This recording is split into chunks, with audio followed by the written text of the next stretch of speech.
wacha Linda machiegni. Linda Erokamano. Owete na.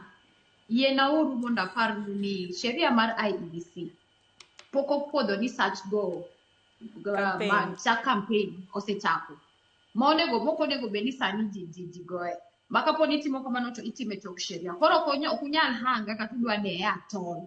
Ni mano gima pokati. Manyiso ni poda wuotho poda winjo jopiny. Nyaka chop Moroni, nyaka chop Seme, nyaka chop Nyando, nyaka kuchop kuonde go te.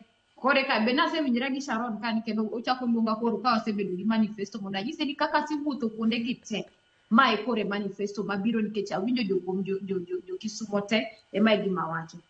Owadwa Daniel ochako wacho ni kipowe sera mar national. To ka wawuoye wach manifesto. Manifesto mabedo implemented Kisumo kae. Onyalo bedo ni sani nitie governor Peter Nyang'nyong'o ne gi manifesto ne, lakini manifesto ne nyaka no manifesto mar ng'ama ker ma Kenya ka.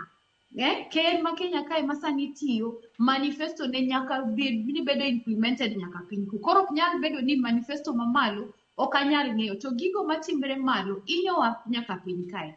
Kwang'iyo wach manifesto masani ng'ano ma ker ma Kenya. Nowacho ni gik moko kaka extrajudicial killings dhi rumo. Wawacho kaka police brutality ok dhi timre. Nyoro nochiewo ko wadwa moro nonegi. To mae kendo biro e tok ka juma moro cha podwa luwo case mar Albert Ojwang mane owadwa manotho e police cell kata. To chakre kata Albert Ojwang wewa nyaka kawuono owete wadi mose ohinye e police cells kata to kata ko gin joluo nikech wadwa kawo gini kendo wadwa kete mbaka ma joluo.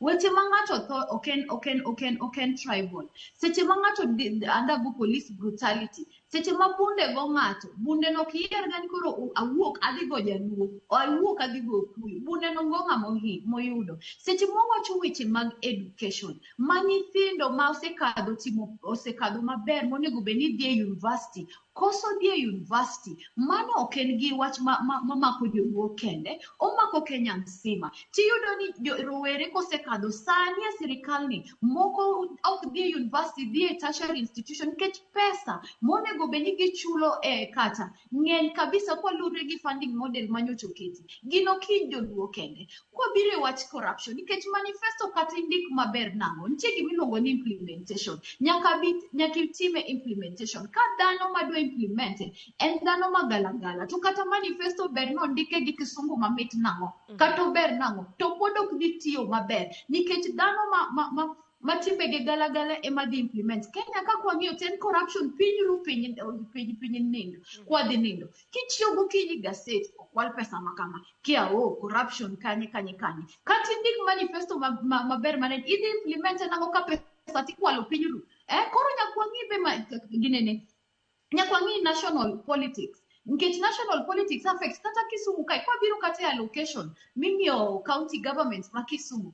Comes back to the national government. If you give pesani, to kata pesani, ereka kotiyo. Koro gigite, nyakwangi day to day. Gimoro kendo madwaro temo golo kabisa en wach tribalism. Tribalism ni nosetigo do ka wonewa, osetigo ka minewa. One way udotiyo gi tribalism ni mondo pangwa kuyu, jaluo. Shida wa are unifying. Seche midhi osiptal to kinyal yudo ya. Yadhno kiyer ni jaluo. So ogimoro nodwaka tribalism nodwaka ene moketo mbele to koro kwangi sida mang'iyo watir kamai mano is not something that is going to be accepted. Waka ujatelo to ang'iye gi timne mosetimo katieko adwa wacho gimoro kendo kae ni kata kwang'iyo Gen Z uprising mano timre biding'e ni most victims mane akanyo dhodwa kaka joluo that was wang'iye ni compensation 10-point agenda mano case mar broad based ni wachopo go kanye nikech ka wadhi adiere ni koro wadwa ng'eyo ng'ato kachiel ni ng'ani no hinyre wabo yudo ni wan joluo kendo wan emwang'enye list cha koro gimoro ka timre gimaber otimre ne jite seche mane finance bill mar 2024 nonego beni kadho finance bill no ne dhi hinyo jite ok ne dhi hinyo joluo kende koro seche ma we are demanding for better we are not demanding for better ni wadwaro mana ni mondo bed ma joluo kende wadwaro ni mondo obed mar jite to gin masetiyo godo mar tribal katieko to awinjo wach moro ni Linda Mwananchi one cowards Bise bire rani mami na mwananchi mi nyo kidi mabiro mi neno ngimani kaka dito, and we still go regardless of whichever part of the country. Podwadhi nikechango nikechwan impi mar loko Kenya ni waseneno nikatelo rach wasewacho ni wadwa ni mondo wangni wabed gi telo maber to wakao pati kuowo kendo ni seru kata Homa Bay wadhi tarik 16 wanu jokinya luongo wani cowards wane pati wane front line mar revolution ka Gen Z kata no wadhi ka loko kaka vying for positions wasiwuok wakao kama mbele kadi kuonde Jobensedo mose goma ingo jolinda mwananchi gi kidi okoka to pod wakao pati to pod wadhi chopo Kenya te to kendo e ginene mabiro an be an mana gi hakika ni wadhi loso the next parliament mar Kenya kendo Edwin Sifuna dhi bedo the next president mar Republic mar Kenya.